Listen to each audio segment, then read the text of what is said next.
கர்த்தருக்கு ஸ்தோத்திரம். வசனம் சொல்லுது, வசனம் 35 லூக்கா 6:35, உங்கள் சத்துருக்களை சிநேகியுங்கள், நன்மை செய்யுங்கள், கைமாறு கருதாமல் கடன் கொடுங்கள், அப்பொழுது உங்கள் பலன் மிகுதியா இருக்கும்.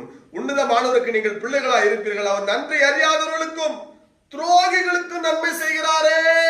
சொல்லுங்க பாப்போம். நன்மை நன்றி அறியாத ஆண்டவரே, அவன் நன்றி அறியாத ஆண்டவரே நம்ம சொல்றோம். அவன் சொல்றாரு, நன்றி அறியாதவர்களுக்கும் துரோகிகளுக்கும் நன்மை செய்கிறார் ஆண்டவராக இயேசு. பேய் பிடித்தவங்க அப்படித்தான் இருப்பாங்க. ஆனா நீ பரிசுத்த ஆவியை பெற்றவன், நீ சத்தியத்தை உடையவன், நீ அபிஷேகம் பெற்றவன், உனக்குள்ளே கர்த்தருடைய ஆவியானவர் இருக்கிறார். நீயும் பேயும் ஒண்ணு இல்ல. நீ அன்பைத்தான் காட்டணும்.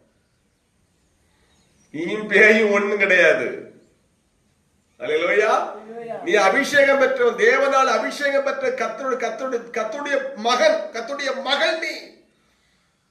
சவுல் அவ்வளவு தாவீதை கொலை செய்ய தேடி ஓடி வந்தாலும் தாவீது ஏன் சவுல் மேல கை போட மாட்டேன்னாரு? அவரை கொல்ல மாட்டேன்னு தாவீது ஏன் ஓடின? தாவீதால கொல்ல முடியாத சவுல் தேவனால் அபிஷேகம் பண்ணப்பட்டவன் என்று ஒரு பயம் தாவீதுக்கு இருந்தது.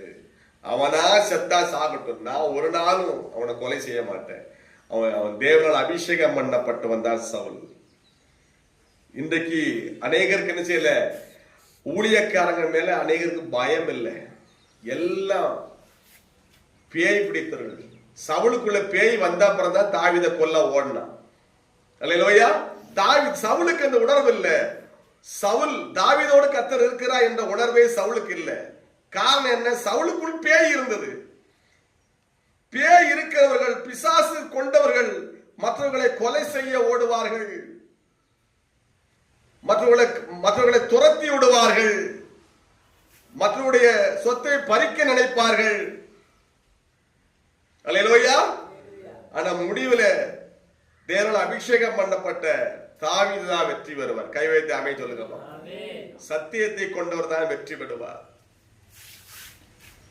தேவனால் அபிஷேகம் பண்ணப்பட்ட கைகளை போடாதீர்கள். அது மாத்திரம் அல்ல,